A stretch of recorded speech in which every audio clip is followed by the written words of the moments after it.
ਲੋਕਰਾਣ channel Punjabi ਦੇ ਖਾਸ programme ਖਬਰਾਂ ਟੌਪ ਦੀਆਂ ਦੇ ਵਿੱਚ ਤੁਹਾਡਾ ਸਵਾਗਤ। ਮੈਂ ਗੁਰਜਿੰਦਰ ਸਿੰਘ ਭੰਗੂ। ਦਰਸ਼ਕੋ, ਕੈਪਟਨ ਅਮਰਿੰਦਰ ਸਿੰਘ ਨੇ ਬੀਤੇ ਕੱਲ ਅਸਤੀਫਾ ਦਿੱਤਾ ਸੀ ਤਾਂ ਜੋ ਮੁੱਖ ਮੰਤਰੀ ਬਣਨ ਦੀ ਦੌੜ ਦੇ ਵਿੱਚ ਕਈ ਨਾਮ ਸੀ। ਸੁਨੀਲ ਜਾਖੜ ਸੀ, ਨਵਜੋਤ ਸਿੱਧੂ ਸੀ, ਸੁਖਜਿੰਦਰ ਰੰਧਾਵਾ ਸੀ, ਤਰਿੰਦਰ ਸਿੰਘ ਬਾਜਵਾ ਸੀ, ਪ੍ਰਤਾਪ ਸਿੰਘ ਬਾਜਵਾ ਸਨ। ਇਸ ਦੇ ਪੂਰਾ ਜੋ ਘਟਨਾਕ੍ਰਮ ਵਾਪਰਿਆ, ਇਸ ਤੇ ਗੱਲਬਾਤ ਕਰਨ ਦੇ ਲਈ ਸਾਡੇ ਨਾਲ ਸੀਨੀਅਰ ਪੱਤਰਕਾਰ ਪਰਮਿੰਦਰ ਸਿੰਘ ਰਾਏਪੁਰ ਜੀ। ਰਾਏਪੁਰ ਸਾਹਿਬ, ਤੁਹਾਡਾ ਸਵਾਗਤ ਹੈ ਲੋਕਰਾਣ ਚੈਨਲ ਪੰਜਾਬੀ ਤੋਂ। ਸਤਿ ਸ਼੍ਰੀ ਅਕਾਲ ਜੀ ਗੁਰਜਿੰਦਰ ਜੀ, ਧੰਨਵਾਦ। ਪਰਮਿੰਦਰ ਜੀ, ਜੋ ਇਹ ਪੂਰਾ ਇੱਕ ਘਟਨਾਕ੍ਰਮ ਸੀ, ਇੱਕ ਐਪੀਸੋਡ ਸੀ ਜਦੋਂ ਤੋਂ ਕੈਪਟਨ ਅਮਰਿੰਦਰ ਸਿੰਘ ਨੇ ਅਸਤੀਫਾ ਦਿੱਤਾ, ਉਹਦੇ 'ਚ ਕੈਪਟਨ ਦਾ ਤਾਂ ਵਿਰੋਧ ਖੈਰ ਚੱਲ ਹੀ ਰਿਹਾ ਸੀ, ਸੁਨੀਲ ਜਾਖੜ ਦਾ ਵੀ ਵਿਰੋਧ ਹੋਇਆ, ਸੁਖਜਿੰਦਰ ਸਿੰਘ ਰੰਧਾਵਾ ਦੇ ਨਾਮ ਤੇ ਵੀ ਕਈਆਂ ਨੂੰ ਇਤਰਾਜ਼ ਸੀ। ਦੇਖੋ ਗੁਰਜਿੰਦਰ ਜੀ, ਸਭ ਤੋਂ ਪਹਿਲਾਂ ਤਾਂ ਗੱਲ ਇਹ ਹੈ ਕਿ ਜਿਹੜਾ ਕੱਲ ਦਾ ਮਾਹੌਲ ਸੀਗਾ ਪੰਜਾਬ ਦਾ, ਉਹ ਬਹੁਤ ਗਰਮਾਇਆ ਹੋਇਆ ਸੀ। ਸਿਆਸੀ ਮਾਹੌਲ ਜਿਹਨੂੰ ਕਹਿੰਦੇ ਆ, ਚਾਰੇ ਪਾਸੇ ਆਹੀ ਚਰਚਾਵਾਂ ਦਾ ਵਿਸ਼ਾ ਸੀ, ਕੌਣ ਪ੍ਰਧਾਨ ਮੁੱਖ ਮੰਤਰੀ ਕੌਣ ਬਣੇਗਾ, ਪ੍ਰਧਾਨ ਨੂੰ ਬਣਾਇਆ ਜਾਊਗਾ ਜਾਂ ਹੋਰ ਕੋਈ ਚੁਣਿਆ ਜਾਊਗਾ। ਫਿਲਹਾਲ ਜਦੋਂ CLP ਦੀ ਮੀਟਿੰਗ ਸ਼ੁਰੂ ਹੋਈ ਸੀਗੀ, ਬੈਠਕ ਹੋਈ, ਉਦੋਂ ਅਸਤੀਫੇ ਤੋਂ ਬਾਅਦ ਚੱਲ ਰਹੀ ਸੀ ਜਿਹੜੀ ਬੈਠਕ, ਸ਼ਾਮ ਨੂੰ ਇੱਕਦਮ ਇਹ ਹੋ ਰਿਹਾ ਸੀ ਕਿ ਹੁਣੀ ਅਨਾਊਂਸਮੈਂਟ ਹੋ ਜਾਣੀ ਹੈ ਕਿ ਨਵਾਂ ਨਾਮ ਨਿਕਲ ਆਉਣਾ ਹੈ।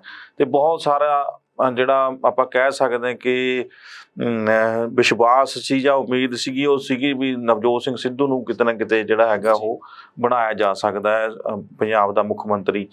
ਤੇ ਉਹ ਤੋਂ ਬਾਅਦ ਜਿਹੜਾ ਮੀਟਿੰਗ ਦੇ ਵਿੱਚ ਨਾਮ ਆਇਆ ਤਾਂ ਸੁਨੀਲ ਜਾਖੜ ਦਾ ਨਾਮ ਆਇਆ। ਉਹਨੂੰ ਬੰਗਲੌਰ ਦੌਰੇ ਤੋਂ ਵਾਪਸ ਵੀ ਸੱਦਿਆ ਗਿਆ ਸੀਗਾ ਤੇ ਚਰਚਾ ਸੀ ਬਹੁਤ ਜ਼ਿਆਦਾ ਜ਼ੋਰਾਂ ਤੇ ਸੀਗੀ ਕਿ ਸੁਨੀਲ ਜਾਖੜ ਨੂੰ ਜਿਹੜਾ ਹੈਗਾ ਉਹ ਮੁੱਖ ਮੰਤਰੀ ਬਣਾ ਦਿਆ ਜਾਊਗਾ। ਤੇ ਵਿਧਾਇਕ ਦਲ ਦੀ ਬੈਠਕ ਦੇ ਵਿੱਚ ਤੈਅ ਵੀ ਹੋ ਚੁੱਕਿਆ ਸੀ। ਫਾਈਨਲ ਇੱਕ ਆਪਾਂ ਕਹਿ ਲਓ ਕਿ ਰਿਪੋਰਟ ਜਿਹੜੀ ਹੈਗੀ ਆ ਉਹ ਹਾਈ ਕਮਾਂਡ ਕੋਲ ਭੇਜੀ ਜਾਣੀ ਸੀਗੀ।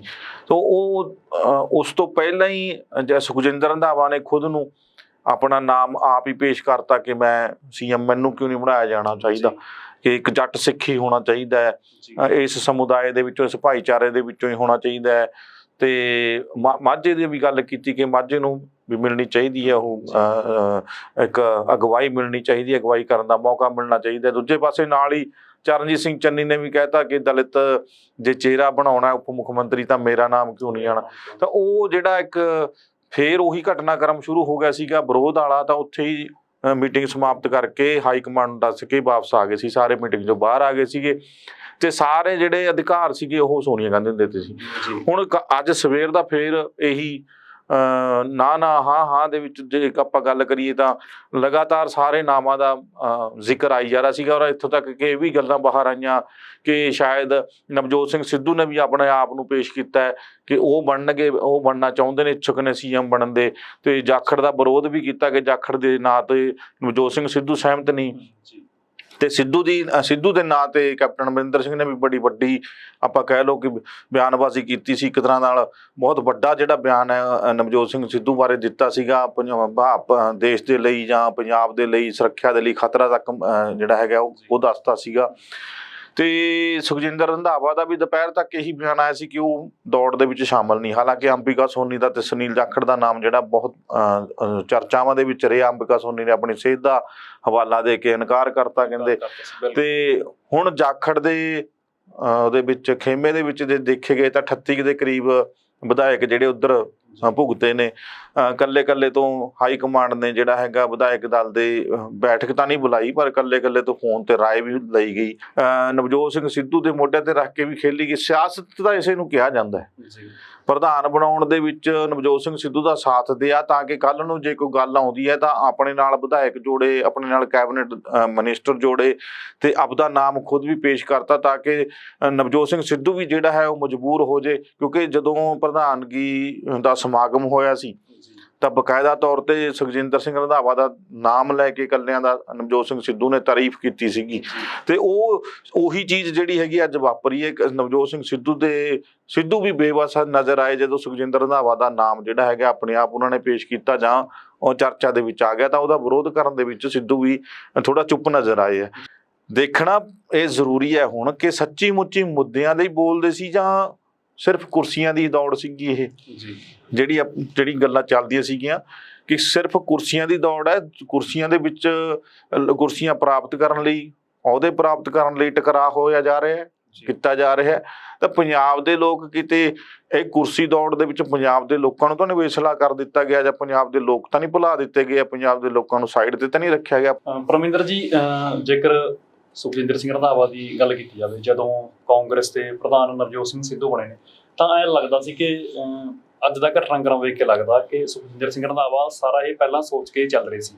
ਉਹਨਾਂ ਨੇ ਸਿੱਧੂ ਨੂੰ ਵੀ ਇੱਥੋਂ ਤੱਕ ਮਦਦ ਕੀਤੀ ਸਿੱਧੂ ਦੀ ਕਿ ਜੇਕਰ ਕੱਲ੍ਹ ਨੂੰ ਮੈਂ ਮੁੱਖ ਮੰਤਰੀ ਦਾ ਇਸ ਪੋਜੀਸ਼ਨ ਤੱਕ ਪਹੁੰਚਦਾ ਤਾਂ ਨਵਜੋਤ ਸਿੰਘ ਸਿੱਧੂ ਵਿਰੋਧ ਕਰਨ ਜੋਗੇ ਵੀ ਨਾ ਰਹਿਣਾ, ਉਹ ਚੁੱਪ ਕਰਕੇ ਬਹਿ ਜਾਣਾ। ਤਾਂ ਦੂਜਾ, ਜਦੋਂ ਬੀਤੇ ਕੱਲ੍ਹ ਮੀਟਿੰਗ ਦੇ ਵਿੱਚ ਜੋ ਆਪਸੀ ਮੀਟਿੰਗ ਸੀ ਇਹਨਾਂ ਦੀ, ਸੁਨੀਲ ਜਾਖੜ ਦਾ ਨਾਮ ਪੇਸ਼ ਕੀਤਾ ਗਿਆ, ਤਾਂ ਵਿਰੋਧ ਕੀਤਾ ਸੁਖਜਿੰਦਰ ਸਿੰਘ ਰੰਧਾਵਾ ਨੇ। ਜਦੋਂ ਸਟੇਜ ਲੱਗੀ ਹੋਈ ਸੀ, ਨਵਜੋਤ ਸਿੰਘ ਸਿੱਧੂ ਦੀ ਤਾਜਪੋਸ਼ੀ ਹੋਣੀ ਸੀ ਕਾਂਗਰਸ ਦੇ ਪ੍ਰਧਾਨ ਵਜੋਂ, ਤਾਂ ਨਵਜੋਤ ਸਿੰਘ ਸਿੱਧੂ ਵਾਰ-ਵਾਰ ਸੱਦ ਰਹੇ ਸੀ ਸੁਖਜਿੰਦਰ ਸਿੰਘ ਰੰਧਾਵਾ ਨੂੰ, ਥੱਲੇ ਬੈਠੇ ਸੀ ਉਹ, ਇਹ ਭਾਜੀ ਤੁਸੀਂ ਉੱਪਰ ਆਓ। ਰੰਧਾਵਾ ਉਦੋਂ ਉੱਪਰ ਨਹੀਂ ਸੀ ਆ ਰਹੇ।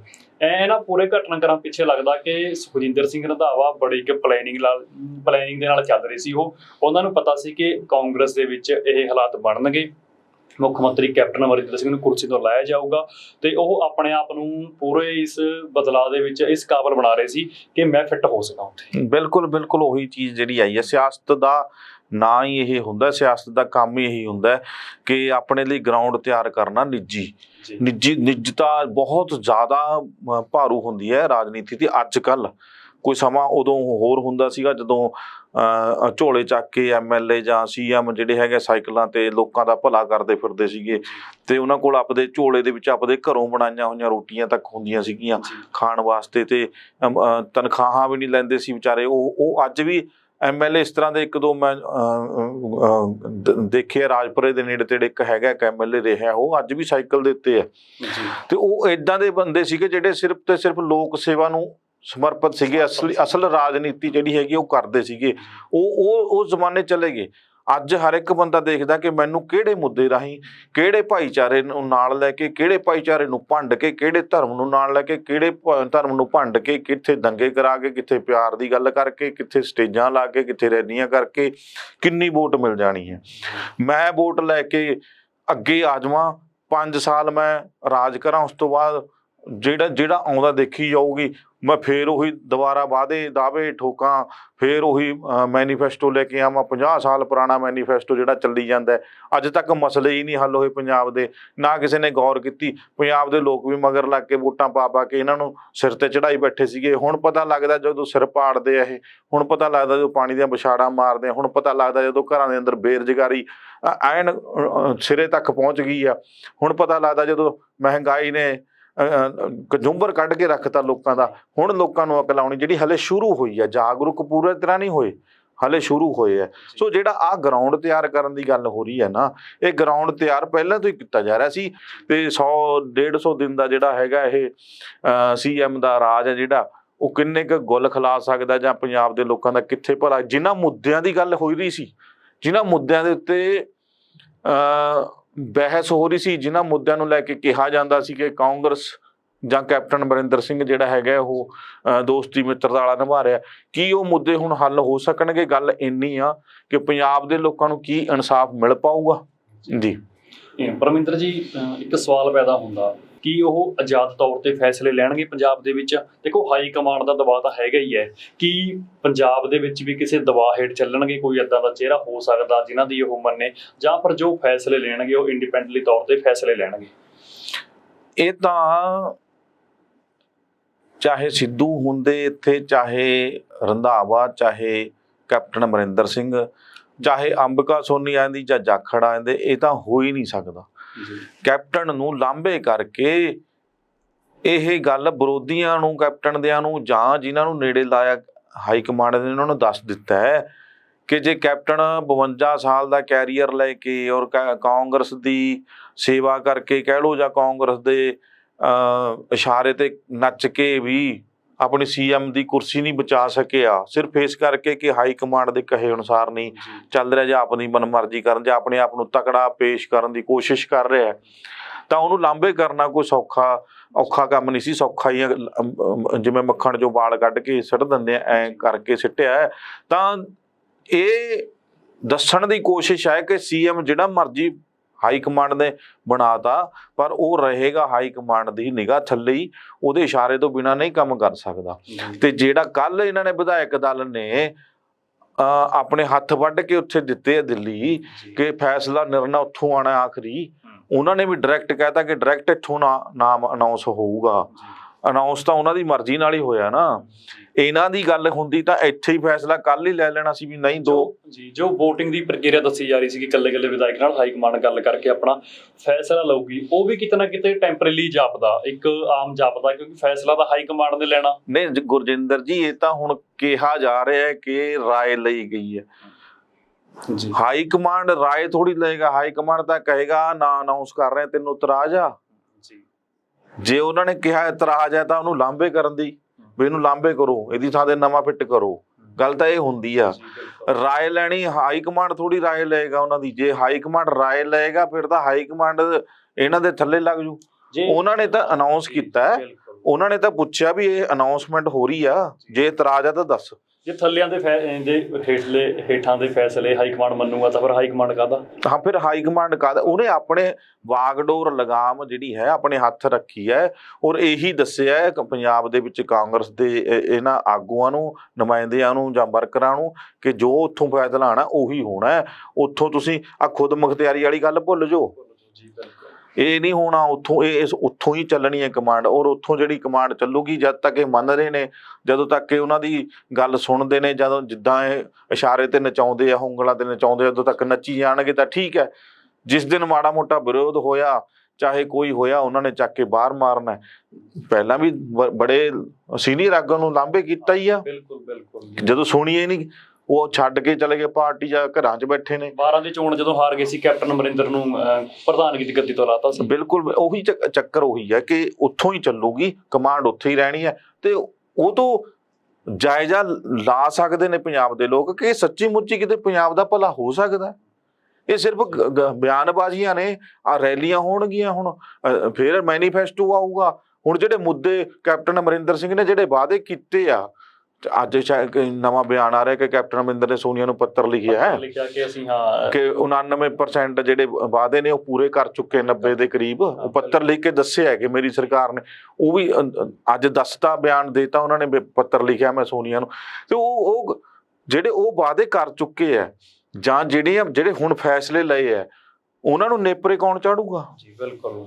ਕੀ ਉਹਨਾਂ ਤੇ ਮੋਹਰ ਲੱਗੂਗੀ? ਇੰਪਲੀਮੈਂਟ ਕੌਣ ਕਰੂਗਾ ਉਹਨਾਂ ਨੂੰ? ਜੇ ਮੋਹਰ ਲੱਗੂਗੀ, ਉਹ ਕੰਮਾਂ ਤੇ ਮੋਹਰ ਹੈ, ਫਿਰ ਤਾਂ ਕੰਮ ਕਰ ਰਿਹਾ ਸੀ ਕੈਪਟਨ ਜੀ। ਬਿਲਕੁਲ। ਇੱਕ ਸਵਾਲ ਸੀ ਪਰਮਿੰਦਰ ਜੀ ਮੇਰਾ ਅਗਲਾ, ਕਿ ਦੋ ਸਵਾਲ ਨੇ। ਇੱਕ ਤਾਂ ਇਹ ਕਿ ਕੈਪਟਨ ਅਮਰਿੰਦਰ ਸਿੰਘ ਦੀਆਂ ਕਿਹੜੀਆਂ ਨਾਕਾਮੀਆਂ ਨੇ ਜਿਨ੍ਹਾਂ ਨਾਕਾਮੀਆਂ ਨੂੰ ਲੈ ਕੇ ਕੈਪਟਨ ਅਮਰਿੰਦਰ ਸਿੰਘ ਨੂੰ ਗੱਦੀ ਤੋਂ ਲਾਇਆ ਗਿਆ? ਕੀ ਜੋ ਹਾਈ ਕਮਾਂਡ ਨੇ ਫੈਸਲਾ ਲਿਆ ਪੂਰਾ ਦੇ ਕੇ, ਕਿ ਲੋਕਾਂ ਦੇ ਰੋਹ ਨੂੰ ਦੇਖ ਕੇ ਲਿਆ, ਜਾਂ ਫਿਰ ਜੋ ਕਾਂਗਰਸੀ ਆਪਸੀ ਦਫਾੜ ਹੋਈ ਪਾਰਟੀ ਹੈ, ਐਮਐਲਏਆਂ ਤੇ ਕੈਬਨਿਟ ਨੂੰ ਦੇਖ ਕੇ ਫੈਸਲਾ ਲਿਆ ਗਿਆ? ਕਾਂਗਰਸ ਪਾਰਟੀ ਦੇ ਵਿਧਾਇਕਾਂ ਨੇ ਕਿਹਾ ਕਿ ਸਾਨੂੰ ਕੈਪਟਨ ਮਨਜ਼ੂਰ ਨਹੀਂ, ਕਿ ਉਹਨਾਂ ਨੂੰ ਦੇਖ ਕੇ ਫੈਸਲਾ ਲਿਆ ਗਿਆ? ਜਾਂ ਫਿਰ ਕੈਪਟਨ ਅਮਰਿੰਦਰ ਦੀਆਂ ਨਾਕਾਮੀਆਂ ਨੇ, ਜੋ ਵਾਅਦੇ ਕੀਤੇ ਸੀ ਉਹ ਪੂਰੇ ਨਹੀਂ ਕੀਤੇ ਗਏ, ਉਸ ਵਾਅਦੇ ਨਾ ਪੂਰੇ ਹੋਣ ਦੀ ਸੂਰਤ ਦੇ ਵਿੱਚ ਉਹਨੂੰ ਲੱਗਦਾ ਸੀ ਕਿ ਸਰਕਾਰ ਨਹੀਂ ਸਾਡੀ ਬਣੂਗੀ, 2022 ਦੇ ਵਿੱਚ ਸਾਡੀ ਸਰਕਾਰ ਨਹੀਂ ਬਣੂਗੀ, ਇਸ ਕਰਕੇ ਕੈਪਟਨ ਨੂੰ ਲਾਂਭੇ ਕੀਤਾ ਗਿਆ? ਦੇਖੋ ਗੁਰਜਿੰਦਰ ਜੀ, 4.5 ਸਾਲ ਸਾਰਿਆਂ ਨੇ ਐਸ਼ ਕੀਤੀ ਹੈ ਜੀ। 4.5 ਸਾਲ ਕੋਈ ਮੰਤਰੀ, ਕੋਈ ਕੈਬਨਿਟ ਦਾ ਜਾਂ ਕੋਈ ਐਮਐਲਏ, ਕੋਈ ਐਸਾ ਬੰਦਾ ਆਵੇ ਜਿਹੜਾ ਕਹੇ ਕਿ ਅਸੀਂ ਉਦੋਂ ਤੋਂ ਰੌਲਾ ਪਾਉਂਦੇ ਆ ਰਹੇ ਹਾਂ, ਅਸੀਂ ਜੇ ਆਹੀ ਚੀਜ਼ ਪਹਿਲਾਂ ਕਰ ਲਈ ਜਾਂਦੀ ਤਾਂ ਸਮਾਂ ਸੀਗਾ ਜੀ। ਉੱਥੇ ਮਾੜਾ ਛੋਟੀਆਂ ਆਵਾਜ਼ਾਂ ਉਠਾ ਕੇ ਆਪਣੇ ਆਪ ਨੂੰ ਸਹੀ ਸਾਬਤ ਕਰਨ ਲਈ ਅੱਜ ਦੱਸਦੇ ਨੇ ਅਸੀਂ ਉਦੋਂ ਬੋਲ ਰਹੇ ਹਾਂ, ਅਸੀਂ ਤਾਂ ਉਦੋਂ ਦੇ ਬੋਲ ਰਹੇ ਹਾਂ। ਅੱਜ ਵੀ ਉਦੋਂ ਹੀ ਬੋਲ ਰਹੇ ਹੋ, ਅੱਜ ਵੀ ਤਾਂ ਅੱਜ ਬੋਲੇ। ਅੱਜ ਕਿਵੇਂ ਤੁਸੀਂ ਅਸਤੀਫੇ ਸੁੱਟਣ ਲੱਗ ਗਏ ਜੀ? ਬਿਲਕੁਲ। ਉਦੋਂ ਸੁੱਟਣੇ ਸੀ ਨਾ, ਉਦੋਂ ਤਾਂ ਬਿਆਨਬਾਜ਼ੀ ਜੀ ਕਰਕੇ ਘਰਾਂ 'ਚ ਜਾ ਕੇ ਬੈਠ ਜਾਂਦੇ ਸੀਗੇ ਵੀ ਹਾਂ ਮੈਂ ਕੱਲ ਨੂੰ ਕਹਿ ਦੂੰਗਾ ਮੈਂ ਬੋਲਿਆ ਸੀਗਾ ਜੀ, ਮੈਂ ਤਾਂ ਉਦੋਂ ਦਾ ਬੋਲਦਾ ਆ ਰਿਹਾ। ਜਿਹੜੀ ਅੱਜ ਲਾਮਬੰਦੀ ਅੱਜ ਕੀਤੀ ਹੈ, ਉਦੋਂ ਕਿਉਂ ਨਹੀਂ ਕੀਤੀ? ਜੇ ਅੱਜ ਕੈਪਟਨ ਨੂੰ ਹਟਾਉਣ ਦੀ ਪਾਵਰ ਹੈ ਵਿਧਾਇਕਾਂ 'ਚ, ਉਦੋਂ ਨਹੀਂ ਸੀ ਜੀ? ਉਦੋਂ ਸਮਾਂ ਸੀ ਕੰਮ ਕਰਨ ਦਾ। ਅੱਜ ਤੁਸੀਂ ਅਸਤੀਫੇ ਸੁੱਟਣੇ ਸ਼ੁਰੂ ਕਰਤੇ ਕਿ ਅਸੀਂ ਅਸਤੀਫਾ ਦੇ ਦਿੰਦੇ ਹਾਂ। ਉਹ ਇਹ ਸਿਰਫ ਚੋਣਾਂ ਦੇ ਨੇੜੇ ਆ। ਦੇਖੋ ਦਫਾੜ ਹੋਈ ਕਾਂਗਰਸ ਦਾ, ਜਿਹੜਾ ਸੇਕ ਸੀ ਉਹ ਹਾਈ ਕਮਾਂਡ ਕੋਲ ਪਹੁੰਚਿਆ ਤਾਂ ਕੈਪਟਨ ਨੂੰ ਲਾਂਭੇ ਉਦੋਂ ਬੋਲੇ ਜਦੋਂ ਗੱਲ ਆਪਣੇ ਤੇ ਆਈ ਇਸ ਵਾਰ ਅਸੀਂ ਜਿੱਤਣਾ। ਹਾਂ, ਇਹ ਗੱਲ ਮੈਂ ਕਹਿਣੀ ਚਾਹੁੰਦਾ ਸੀ ਕਿ ਵਿਧਾਇਕਾਂ ਨੂੰ ਹੁਣ ਲੱਗਣ ਲੱਗ ਗਿਆ ਕਿ ਇੱਕ ਤਾਂ ਕਿਸਾਨ ਅੰਦੋਲਨ ਚੱਲ ਰਿਹਾ, ਉਹਦੇ ਵਿੱਚ ਸਾਡੀ ਕੋਈ ਸਾਡਾ ਰੋਲ ਹੀ ਨਹੀਂ, ਕੋਈ ਨੇੜੇ ਨਹੀਂ ਲੱਗਣ ਦਿਆ, ਲੋਕਾਂ ਨੇ ਭਜਾ ਤੇ। ਦੂਜਾ ਜਿਹੜੇ ਬੇਅਦਬੀ ਦੀ ਗੱਲ ਕੀਤੀ ਗੁਰੂ ਗ੍ਰੰਥ ਸਾਹਿਬ ਦੀ, ਬਰਗਾੜੀ ਕਾਂਡ, ਆ ਨਸ਼ੇ, ਰੇਤ ਮਾਫੀਆ ਕਿੰਨੀ ਕੁ ਔਖੀ ਗੱਲ ਹੈ ਨਿਬੇੜਨਾ।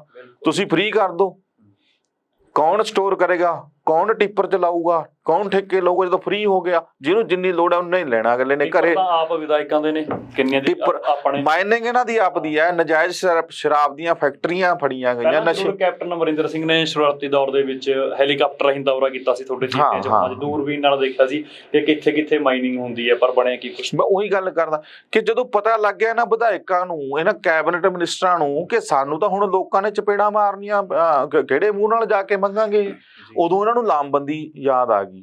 ਉਦੋਂ ਫਿਰ ਇਹ ਕੈਪਟਨ ਦੇ ਵਿਰੁੱਧ ਹੋ ਗਏ। ਉਦੋਂ ਹੀ ਕੈਪਟਨ 2 ਸਾਲ ਬਾਅਦ ਹੀ ਸਰਕਾਰ ਤੋਂ ਕੈਪਟਨ ਦੇ ਵਿਰੁੱਧ ਹੋਏ ਹੁੰਦੇ, ਕੈਪਟਨ ਨੂੰ ਲਾਂਭੇ ਕਰਿਆ ਹੁੰਦਾ। 3 ਸਾਲ ਦਾ ਸਮਾਂ ਥੋੜਾ ਹੁੰਦਾ।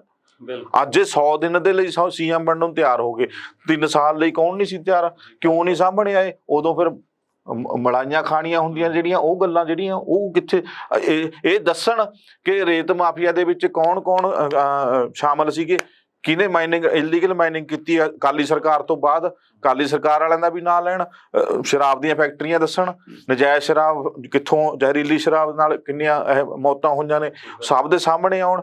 ਨਸ਼ੇ ਦਾ ਕੀ ਕਰੋਗੇ? ਕੋਰਟਾਂ 'ਚ ਕੇਸ ਚੱਲ ਰਹੇ ਨੇ, ਤੁਸੀਂ ਪੈਰਵਾਈਆਂ ਕਿਉਂ ਨਹੀਂ ਕਰਵਾਈਆਂ? ਇਹ ਸਾਰਾ ਕੁਝ ਜਾਣੀ ਕਿ ਜਵਾਬ ਜਦੋਂ ਦੇਣਾ ਔਖਾ ਹੋ ਗਿਆ ਇਹਨਾਂ ਨੂੰ, ਫਿਰ ਇਹਨਾਂ ਨੇ ਕਿਹਾ ਕਿ ਭਾਂਡਾ ਭੰਨ ਦੋ। ਹੁਣ ਅਸੀਂ ਲੋਕਾਂ ਦੇ ਵਿੱਚ ਜਾਵਾਂਗੇ, ਅਸੀਂ ਲੋਕਾਂ 'ਚ ਜਾ ਸਕਣ ਜੋਗੇ ਹੋ ਗਏ ਹੁਣ। ਪਰ ਨਹੀਂ, ਲੋਕ ਜਿੱਥੇ ਤੁਹਾਨੂੰ ਕੁਐਸਚਨ ਹੋਣੇ ਆ ਉੱਥੇ ਤਾਂ ਹੋਣੇ ਹੀ ਹੈ। ਉਹ ਇਹ ਨਹੀਂ ਹੈਗਾ ਕਿ ਤੁਸੀਂ ਪਾਕ ਸਾਫ਼ ਹੋ ਕੇ ਨਿਕਲ ਜਾਓਗੇ। ਹੁਣ ਤੁਹਾਨੂੰ ਇੱਕ ਗੱਲ ਹੋਰ ਵੀ ਦੱਸਣੀ ਪਊਗੀ ਕਿ ਜਿਹੜੇ ਕੰਮ ਉਹਨਾਂ ਨੇ ਕਰਕੇ, ਜੇ ਤੁਸੀਂ ਉਹਨਾਂ ਤੇ ਮੋਹਰ ਲਾ ਰਹੇ ਹੋ, ਫਿਰ ਮਤਲਬ ਉਹ ਸਰਕਾਰ ਦੇ, ਚਾਹੇ ਤੁਸੀਂ ਵੀ ਵਿੱਚ ਸੀਗੇ ਸਰਕਾਰ ਦੇ, ਚਾਹੇ ਕੈਪਟਨ ਵੀ ਵਿੱਚ ਸੀ, ਤਾਂ ਉਹ ਸਹੀ ਸੀਗੇ। ਜੋ ਉਸ ਤੋਂ ਬਾਅਦ ਤੁਸੀਂ ਕੀ ਕਰਨਾ, ਕਿ ਹੁਣ ਜਿਹੜੀਆਂ ਨੌਕਰੀਆਂ ਦਿੱਤੀਆਂ ਗਈਆਂ, ਜਿਵੇਂ ਕਾਂਗੜ ਦੇ ਜਵਾਈ ਨੂੰ ਦਿੱਤੀ ਹੈ, ਉਹਨੂੰ ਹਟਾ ਦੋਗੇ? ਠੀਕ ਹੈ ਜੀ। ਜੇ ਬੇਰੁਜ਼ਗਾਰ ਜਿਹੜੇ ਫਿਰ ਰਹੇ ਨੇ, ਤੁਸੀਂ ਨੌਕਰੀਆਂ ਦਓਗੇ? ਅੱਜ ਕਿਵੇਂ 100 ਦਿਨਾਂ ਦੇ ਵਿੱਚ ਇਹ ਕਰ ਲਓਗੇ? ਜੇਕਰ ਤੁਹਾਨੂੰ ਲੱਗਦਾ ਕਿ ਕੈਪਟਨ ਅਮਰਿੰਦਰ ਸਿੰਘ ਦੇ ਇਹ ਗਲਤ ਫੈਸਲੇ ਨੇ, ਕਿ ਹੁਣ ਤੁਸੀਂ ਨਕਾਰ ਦੋਗੇ ਉਹਨਾਂ ਨੂੰ? ਹਾਂ, ਉਹ ਗੱਲ ਹੈ, ਉਹ ਜਵਾਬ ਵੀ ਇਹਨਾਂ ਨੂੰ ਦੇਣੇ ਪੈਣੇ ਆ। ਔਰ ਅੱਛੀ ਗੱਲ ਤਾਂ ਇਹ ਹੋਏਗੀ ਪੰਜਾਬ ਦੇ ਲੋਕਾਂ ਦੇ ਲਈ, ਜੇ ਨਵੀਂ ਕੈਬਨਿਟ ਛੇਤੀ ਤੋਂ ਛੇਤੀ ਤਿਆਰ ਕਰਕੇ, ਔਰ ਜਿਹੜੇ ਲੋਕਾਂ ਦੀਆਂ ਸੱਚੀ ਮੁੱਚੀ ਅਸਲ ਮੰਗਾਂ ਨੇ ਉਹਨਾਂ ਨੂੰ ਪੂਰੀਆਂ ਕੀਤਾ ਜਾਵੇ। ਅਸਲ ਦੇ ਵਿੱਚ ਜਿਹੜੇ ਲੋਕ ਮੁੱਦੇ ਨੇ ਉਹਨਾਂ ਨੂੰ ਪੂਰੀਆਂ ਕੀਤਾ ਜਾਵੇ, ਨਾ ਕਿ ਕਿਹੜਾ ਮਿਨਿਸਟਰ ਕਿ ਬਿਕਰਮਜੀਤ ਮਜੀਠੀਆ ਨੂੰ ਅੰਦਰ ਕਰ ਦੋ ਜੀ, ਨਸ਼ੇ ਦੀ ਖੇਪ ਟੁੱਟ ਜੂਗੀ। ਇਹ ਪੁੱਛਿਆ ਜਾਵੇ ਕਿ ਫੜ ਕੇ ਅਕਾਲੀ ਦਲ ਦੇ ਕਿਸੇ ਆਗੂ ਨੂੰ ਅੰਦਰ ਕਰ ਦੋ, ਉਹਦੇ ਨਾਲ ਬੇਅਦਬੀ ਦਾ ਇਨਸਾਫ ਮਿਲ ਜੂਗਾ, ਕਿ ਗੋਲੀकांड ਸੋਲਵ ਹੋ ਜੂਗਾ। ਗੱਲ ਤਾਂ ਇੰਨੀ ਕਹਿ ਕਿ ਲੋਕਾਂ ਨੂੰ ਇਨਸਾਫ ਦੇਣ ਦੀ ਗੱਲ ਹੋਵੇ। ਕੀ ਸੜਕਾਂ ਠੀਕ ਹੋ ਜਾਣਗੀਆਂ? ਕੀ ਰਿਸ਼ਵਤ ਬੰਦ ਹੋ ਜੂਗੀ? ਕੀ ਹਸਪਤਾਲਾਂ ਦੇ ਵਿੱਚ ਮੁਫਤ ਸਹੂਲਤਾਂ ਮਿਲਣਗੀਆਂ? ਸਰਕਾਰੀ ਹਸਪਤਾਲਾਂ ਦੀ ਹਾਲਤ ਸੁਧਰ ਜੂਗੀ? ਕੀ ਸਿੱਖਿਆ ਪ੍ਰਣਾਲੀ 'ਚ ਸੁਧਾਰ ਆ ਜਾਊਗਾ 100 ਦਿਨਾਂ 'ਚ? ਇਹ ਲੋਕਾਂ ਦੀਆਂ ਮੰਗਾਂ ਨੇ। ਇਹ ਨਹੀਂ ਮੰਗਾਂ ਹੈਗੀਆਂ ਕਿ ਤੁਸੀਂ ਕਿਸੇ ਨੂੰ ਕਿਵੇਂ ਗਾਲ ਕੱਢਦੇ ਹੋ, ਜਾਂ ਕਿਸੇ ਨੂੰ ਕਿਵੇਂ ਮੰਦੀ ਭਾਸ਼ਾ 'ਚ ਬੋਲ ਦਿੰਦੇ ਹੋ, ਜਾਂ ਰੈਲੀਆਂ 'ਚ ਖੜ ਕੇ ਕਿਸੇ ਨੂੰ ਕਹਿ ਦਿੰਦੇ ਹੋ ਫਲਾਣੇ ਨੂੰ ਅੰਦਰ ਕਰ ਦਾਂਗੇ, ਢਮਕਾਣੇ ਨੂੰ ਅੰਦਰ ਕਰ ਦਾਂਗੇ। ਇਹਨਾਂ ਨਾਲ ਲੋਕਾਂ ਦਾ ਕੋਈ ਸੰਬੰਧ ਨਹੀਂ ਹੈ। ਲੋਕਾਂ ਨੂੰ ਉਹਨਾਂ ਦੇ ਟੈਕਸ ਤੁਸੀਂ ਖੋ ਕੇ ਜੇਬਾਂ ਭਰ ਲਈਆਂ, ਆਪਣੇ ਘਰ ਮਹਿਲ ਬਣਾ ਲਏ, ਤੁਸੀਂ ਬੰਗਲੇ ਬਣਾ ਲਏ, ਠੀਕ ਹੈ, ਆਪਣੇ ਲਈ ਤੁਸੀਂ ਗੱਡੀਆਂ ਕਾਰਾਂ ਖਰੀਦਣੇ, ਹੈਲੀਕਾਪਟਰਾਂ ਦੇ ਝੂਟੇ ਲੈ ਲਏ, ਬਾਹਰ ਇਲਾਜ ਕਰਾਉਣ ਜਾਂਦੇ ਹੋ। ਲੋਕਾਂ ਨੂੰ ਦਿਓ, ਲੋਕਾਂ ਦੇ ਵਿੱਚ ਵਿਚਰੋਗੇ, ਅੱਜ ਗੱਡੀਆਂ ਛੱਡੋਗੇ। ਪ੍ਰਗਟ ਸਿੰਘ ਨੇ ਪਿਛਲੇ ਦਿਨ ਹੀ ਕਿਹਾ ਸੀ, ਕਹਿੰਦੇ ਬੱਸਾਂ 'ਚ ਮੁਫਤ ਸਫ਼ਰ ਦੇ ਜੇ ਅਸੀਂ ਏਦਾਂ ਹੀ ਦੇਣ ਲੱਗ ਗਏ ਤਾਂ ਕਿਵੇਂ ਕਰਜ਼ਾ ਤਾਰਾਂਗੇ, ਜਾਂ ਕਿਵੇਂ ਚੱਲੂਗੀ ਸਰਕਾਰ? ਕੀ ਪ੍ਰਗਟ ਸਿੰਘ ਹੋਣੀ ਆਪ ਮਿਲਣ ਵਾਲੀਆਂ ਸਾਰੀਆਂ ਸਹੂਲਤਾਂ ਨੂੰ ਰੱਦ ਕਰਦੇ ਨੇ? ਸਾਰੇ ਵਿਧਾਇਕਾਂ ਦੀਆਂ ਨੂੰ ਲੱਖਾਂ ਦਾ ਪੈਟਰੋਲ ਫੂਕ ਦਿੰਦੇ ਨੇ ਗੱਡੀਆਂ ਦਾ। ਜਿਹੜੀ ਪੁਲਿਸ ਲੋਕਾਂ ਦੀ ਸੁਰੱਖਿਆ ਦੇ ਲਈ ਹੈ, ਤੁਹਾਡੇ ਮਗਰ ਫਿਰਦੀ ਹੈ, ਤੁਹਾਨੂੰ ਸਲੂਟ ਮਾਰਦੀ ਹੈ, ਲੋਕਾਂ ਨੂੰ ਡੰਡੇ ਮਾਰਦੀ ਹੈ। ਕੀ ਇਹਨੂੰ ਸੁਧਾਰ ਲਓਗੇ? ਇਹ ਸਾਰੀਆਂ ਗੱਲਾਂ ਲੋਕਾਂ ਦੇ ਲਈ ਨੇ, ਇਹਨਾਂ ਤੇ ਕੰਮ ਕਰਨਾ ਪਏਗਾ। ਤੀਜੇ ਦਿਨ ਇਹਨਾਂ ਨੂੰ ਸਰਕਾਰਾਂ ਵੱਲੋਂ ਕਰੋੜਾਂ ਦੀ ਗੱਡੀਆਂ ਭੇਟ ਕੀਤੀਆਂ ਜਾਂਦੀਆਂ। ਬਿਲਕੁਲ, ਇਹਨਾਂ ਤੇ ਕੰਮ ਕਰਨਾ ਪਏਗਾ, ਇਹਨਾਂ ਦੇ ਜਵਾਬ ਦੇਣੇ ਪੈਣਗੇ, ਨਾ ਕਿ ਕੋਈ ਹੋਰ। ਆਪਾਂ ਤਾਂ ਇਹੀ ਆਸ ਰੱਖਦੇ ਹਾਂ ਕਿ ਜਿਹੜੀਆਂ ਗਲਤੀਆਂ ਕੈਪਟਨ ਅਮਰਿੰਦਰ ਨੇ ਕੀਤੀਆਂ ਸੀਗੀਆਂ, ਚਾਹੇ ਦੋਸਤੀ ਮਿੱਤਰਤਾ ਵਾਲੀ ਆ, ਤੇ ਚਾਹੇ 75-25 ਦੀ ਗੱਲ ਕਰਦੇ ਸੀਗੇ, ਤੇ ਉਹ ਨਾ ਕਰੇ। ਨਵੇਂ ਸਰਕਾਰ ਜਿਹੜੀ ਹੈਗੀ ਸਬਕ ਲਵੇ ਤੇ ਲੋਕਾਂ ਲਈ ਕੰਮ ਕਰੇ, ਲੋਕਾਂ 'ਚ ਵਿਚਰੇ, ਆਮ ਲੋਕ ਬਣ ਕੇ ਵਿਚਰਨ, ਤੇ ਬਹੁਤ ਵਧੀਆ ਰਿਸਪੌਂਸ ਮਿਲੂਗਾ, ਲੋਕਾਂ ਦਾ ਵੀ ਮਿਲੂਗਾ। ਰਮਿੰਦਰ ਜੀ, ਮੇਰਾ ਇੱਕ ਆਖਰੀ ਸਵਾਲ ਆ। ਸਿਆਸਤ ਦੇ ਵਿੱਚ ਹਰ ਕੋਈ ਕੁਛ ਨਾ ਕੁਛ ਬਣਦਾ, ਕੋਈ MLA ਬਣ ਜਾਂਦਾ, ਕੋਈ MP ਬਣ ਜਾਂਦਾ, ਕੋਈ ਦਿਵਾਲੀਆ ਬਣ ਜਾਂਦਾ। ਖਾਸ ਕਰਕੇ ਲੋਕ ਮੂਰਖ ਬਣ ਜਾਂਦੇ ਆ।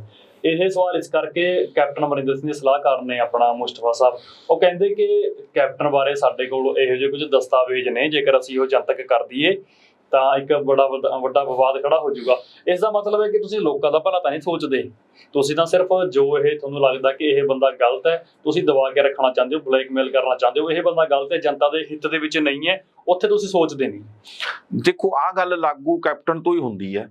ਜਦੋਂ ਕੈਪਟਨ ਨੇ ਹੁਣ ਜਾ ਕੇ ਕੈਪਟਨ ਨੂੰ ਪਤਾ ਲੱਗ ਰਿਹਾ ਹੈ ਕਿ ਇਹਦੇ ਸਬੰਧ ਸਿੱਧੂ ਦੇ ਪਾਕਿਸਤਾਨ ਨਾਲ ਨੇ, ਕਰਤਾਰਪੁਰ ਸਾਹਿਬ ਕੋਰੀਡੋਰ ਤੋਂ ਪਹਿਲਾਂ ਦੀ ਗੱਲ ਹੈ, ਸਭ ਨੂੰ ਹੀ ਪਤਾ ਸੀਗਾ। ਕੈਪਟਨ ਅਮਰਿੰਦਰ ਸਿੰਘ ਨੂੰ ਕੀ ਅੱਜ ਪਤਾ ਲੱਗਿਆ? ਕੈਪਟਨ ਅਮਰਿੰਦਰ ਸਿੰਘ ਨੇ ਉਹ ਗੱਲ ਛੁਪਾ ਕੇ ਰੱਖੀ, ਦੱਬ ਕੇ ਰੱਖੀ ਵੀ ਮੈਂ ਇਹ ਬਿਆਨ ਕਿੱਥੇ ਵਰਤਣਾ, ਕਿਵੇਂ ਦੇਣਾ, ਠੀਕ ਹੈ। ਉਸ ਬਿਆਨ ਨਾਲ ਹਾਲਾਂਕਿ ਬਹੁਤ ਵੱਡਾ ਕਹਿ ਲਓ ਹਾਈ ਕਮਾਂਡ, ਖਾਸ ਕਰ ਕਾਂਗਰਸ ਨੂੰ ਪੂਰੇ ਦੇਸ਼ ਦੇ ਵਿੱਚ ਜਵਾਬ ਦੇਣਾ ਬੜਾ ਔਖਾ ਹੋਏਗਾ।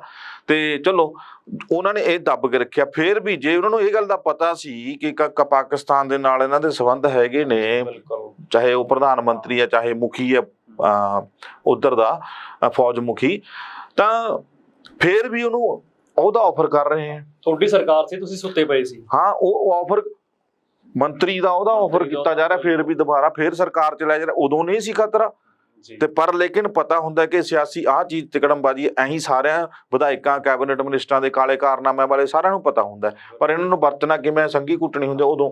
ਐਹੀ ਮੁਸਤਫਾ ਸਾਹਿਬ ਨੂੰ ਉਹਨਾਂ ਨੂੰ ਪਤਾ ਕਿ ਜੇ ਅੱਜ ਕੈਪਟਨ ਨੇ ਇਹਨੂੰ ਗਦਾਰ ਕਹਿਤਾ ਜਾਂ ਦੇਸ਼ ਦੀ ਰੱਖਿਆ ਇਹਦੇ ਤੋਂ ਖਤਰਾ ਪੈਦਾ ਹੋ ਗਿਆ, ਉਹ ਬਿਆਨ ਦੇਤਾ, ਤਾਂ ਅੱਜ ਮੁਸਤਫਾ ਸਾਹਿਬ ਸਾਹਮਣੇ ਆ ਗਏ ਕਿ ਮੇਰੇ ਕੋਲ 500 ਪੰਨਿਆਂ ਦੀ ਕਿਤਾਬ ਪਈ ਹੈ, ਮੈਂ ਕਾਰਨਾਮਿਆਂ ਦੀ ਕਿਤਾਬ ਜਿਹੜੀ ਉਹ ਸਾਹਮਣੇ ਰੱਖ ਦੂੰਗਾ। ਕਿਉਂ ਬਈ?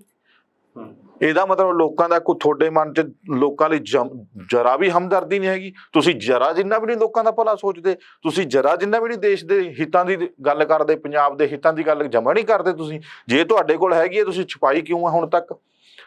ਇਹਦਾ ਮਤਲਬ ਤੁਸੀਂ ਦੱਬ ਕੇ ਰੱਖੀ ਹੈ ਕਿ ਮੇਰੇ ਤੇ ਜੇ ਕਿਤੇ ਗੱਲ ਬਣੀ ਤਾਂ ਮੈਂ ਉਸ ਕਿਤਾਬ ਦਾ ਬਿਆਨਾ ਜਾਂ ਹਵਾਲਾ ਦੇ ਕੇ, ਜਾਂ ਮੇਰੇ ਕਿਸੇ ਸਾਥੀ ਤੇ ਗੱਲ ਬਣੀ ਤਾਂ ਉਹਦਾ ਹਵਾਲਾ ਦੇ ਕੇ ਤੁਸੀਂ ਵੀ ਆਪਣੇ ਕਾਰਨਾਮਿਆਂ ਨੂੰ ਛੁਪਾਉਣਾ ਚਾਹੁੰਦੇ ਹੋ। ਇੱਕ ਹਥਿਆਰ ਰੱਖਿਆ ਹੋਇਆ, ਮਤਲਬ ਕੈਪਟਨ ਨੇ ਵੀ ਰੱਖਿਆ ਹੋਇਆ ਸੀ, ਇੱਧਰ ਮੁਸਤਫਾ ਸਾਹਿਬ ਨੇ ਵੀ ਰੱਖ ਲਿਆ, ਫਿਰ ਫਰਕ ਕੀ ਆ? ਤੁਸੀਂ ਤਾਂ ਬਰਾਬਰ ਦਿਖਾਉਣਾ ਚਾਹੁੰਦੇ ਹੋ ਵੀ ਜੇ ਤੁਹਾਡੇ ਕੋਲ ਸਾਡੇ ਮੇਰੇ ਖਿਲਾਫ ਕੁਛ ਹੈਗਾ ਤਾਂ ਮੇਰੇ ਕੋਲ ਵੀ ਹੈਗਾ। ਹਾਂ, ਬਸ ਉਹੀ ਆਪਣੇ ਬਚਾਅ ਦੇ ਲਈ ਤੁਸੀਂ ਵੀ ਹਥਿਆਰ ਰੱਖਿਆ। ਜੇ ਸੱਚੀ ਮੁੱਚੀ ਇੰਨੇ ਜ਼ਿਆਦਾ ਸੱਚੇ ਸੁੱਚੇ ਹੋ ਤੇ ਅੱਜ ਤੱਕ ਕਿਤਾਬ ਕੀ ਕਰਦੀ ਸੀ? ਉਸ ਕੈਪਟਨ ਨੂੰ ਸੀਐਮ ਬਣਨ ਕਿਉਂ ਦਿੱਤਾ? ਚੋਣਾਂ ਦੇ ਵੇਲੇ ਕਿਉਂ ਨਹੀਂ ਖੁਲਾਸੇ ਕੀਤੇ? ਜਾਂ ਜਦੋਂ ਤੁਹਾਡੇ ਹੱਥ ਤੁਸੀਂ ਲਿਖੀ ਜਾਂ ਤੁਹਾਡੇ ਹੱਥ ਕੋਈ ਏਦਾਂ ਦਾ ਦਸਤਾਵੇਜ਼ ਲੱਗਿਆ ਹੈ ਤੇ ਤੁਸੀਂ ਉਦੋਂ ਹੀ ਕਿਉਂ ਨਹੀਂ ਜਨਤਕ ਕਰਿਆ? ਜੇ ਅੱਜ ਉਹ ਚੀਜ਼ ਅੱਜ ਵੀ ਖਤਰਾ ਬਣਦੀ ਹੈ ਦੇਸ਼ ਦੇ ਲਈ ਤਾਂ ਹੁਣ ਤੱਕ ਕਿਉਂ ਰੱਖੀ ਹੋਈ ਹੈ? ਉਦੋਂ ਕਿਉਂ ਨਹੀਂ ਉਹਨਾਂ ਨੂੰ ਪਬਲਿਕ ਲਈ ਕਰਦੇ? ਕਿਉਂ ਨਹੀਂ ਏਜੰਸੀਆਂ ਨੂੰ ਜਾਂ ਜਿਹੜੀ ਸਾਡੀ ਫੌਜ ਹੈ ਜਾਂ ਹੋਰ ਨੇ ਜਿਨ੍ਹਾਂ ਦੇ ਸਿਰ ਤੇ ਸੁਰੱਖਿਆ ਦਾ ਜ਼ਿੰਮਾ ਆ, ਉਹਨਾਂ ਨੂੰ ਕਿਉਂ ਨਹੀਂ ਸੌਂਪਦੇ? ਸੋ ਇਹ ਸਿਰਫ ਸਿਆਸਤ ਹੈ, ਸਿਆਸਤ ਖੇਡੀ ਜਾਂਦੀ ਆ ਤੇ ਕਰੀ ਜਾ ਰਹੇ ਨੇ। ਲੋਕਾਂ ਨੂੰ ਇਹ ਸਮਝਣਾ ਚਾਹੀਦਾ ਹੈ, ਇਹ ਲੋਕ ਨੇ ਹੁਣ ਜਾਗਰੂਕ ਹੋ ਜਾਣ। ਪੜ੍ਹਾਈ ਤਾਂ ਉਹਨਾਂ ਤੋਂ ਦੂਰ ਕਰਤੀ ਹੈ, ਪਰ ਜਿਹੜੇ ਅੱਛੇ ਕਿਤੇ ਇੱਦਾਂ ਜਿਹੜੇ ਕਹਿ ਲਓ ਵੀ ਸ਼ੁਭ ਚਿੰਤਕ ਨੇ ਦੇਸ਼ ਦੇ ਪ੍ਰਤੀ, ਜਾਂ ਬੁੱਧੀਜੀਵੀ ਲੋਕ ਨੇ ਜਿਹੜੇ ਸਮੇਂ-ਸਮੇਂ ਤੇ ਵੰਗਾਰ ਵੀ ਪਾਉਂਦੇ ਨੇ ਜਾਂ ਦੇਸ਼ ਦੇ ਲਈ ਕੁਛ ਕਰਦੇ ਨੇ, ਉਹਨਾਂ ਨੂੰ ਸੁਣਨਾ ਵੀ ਚਾਹੀਦਾ। ਉਹਨਾਂ ਲੋਕਾਂ ਨੂੰ ਉਹਨਾਂ ਦੀਆਂ ਕਿਤਾਬਾਂ ਪੜ੍ਹਨਾ ਸ਼ੁਰੂ ਕਰ ਲਓ ਤੇ ਆਪ ਫੈਸਲੇ ਲੈਣੇ ਜਿਹੜੇ ਹੈਗੇ ਉਹ ਆ ਜਾਣ ਇਹਨਾਂ ਨੂੰ। ਤੇ ਹਰ ਇੱਕ ਬੰਦਾ ਜਿਹੜਾ ਪੋਲੀਟੀਸ਼ੀਅਨ ਹੈ ਤੁਹਾਡੇ ਦਰ ਤੇ ਆਉਂਦਾ ਤਾਂ ਉਹਨੂੰ ਸਵਾਲ ਕਰਨੇ ਸਿੱਖ ਜਾਓ ਤਾਂ ਕਿਤੇ ਦੇਸ਼ ਦਾ ਭਲਾ ਹੋ ਸਕਦਾ। ਜੀ, ਘੱਟੋ ਘੱਟ ਲੋਕਾਂ ਨੂੰ ਇਸ ਗੱਲ ਦਾ ਅਹਿਸਾਸ ਹੋਵੇ ਕਿ ਸਾਡੇ ਲਈ ਚੰਗਾ ਕੌਣ ਹੈ, ਮਾੜਾ ਕੌਣ ਹੈ। ਜੀ ਜੀ ਜੀ, ਸ਼ੁਕਰੀਆ ਪਰਮਿੰਦਰ ਜੀ ਚਰਚਾ ਦੇ ਲਈ, ਧੰਨਵਾਦ ਜੀ। ਦਰਸ਼ਕੋ, ਸਾਡੇ ਨਾਲ ਜੁੜੇ ਹੋਏ ਸੀ ਸੀਨੀਅਰ ਪੱਤਰਕਾਰ ਪਰਮਿੰਦਰ ਸਿੰਘ। ਬੜੇ ਬੇਬਾਕ ਤਰੀਕੇ ਨਾਲ ਜੋ ਇਹ ਸਿਆਸੀ ਘਟਨਾਕ੍ਰਮ ਹੈ, ਇਹਦੇ ਪਿੱਛੇ ਕੀ ਹੈ, ਲੋਕਾਂ ਦਾ ਕੀ ਇਹਦੇ ਵਿੱਚੋਂ ਭਲਾ ਹੋ ਸਕਦਾ, ਉਹਦੇ ਤੇ ਵਿਚਾਰ ਚਰਚਾ ਕੀਤੀ। ਤੁਹਾਨੂੰ ਸਾਡਾ ਇਹ ਪ੍ਰੋਗਰਾਮ ਕਿਸ ਤਰ੍ਹਾਂ ਦਾ ਲੱਗਿਆ, ਤੁਸੀਂ ਆਪਣੇ ਸਾਡੇ ਕਮੈਂਟ ਬਾਕਸ ਦੇ ਵਿੱਚ ਤੁਸੀਂ ਆਪਣਾ ਸੁਝਾਅ ਛੱਡ ਸਕਦੇ ਹੋ। ਤੁਸੀਂ ਬਣੇ ਰਹੋ ਤੁਹਾਡੇ ਆਪਣੇ ਚੈਨਲ ਲੋਕ ਰਾਣਾ ਚੈਨਲ ਪੰਜਾਬੀ ਤੇ। ਧੰਨਵਾਦ।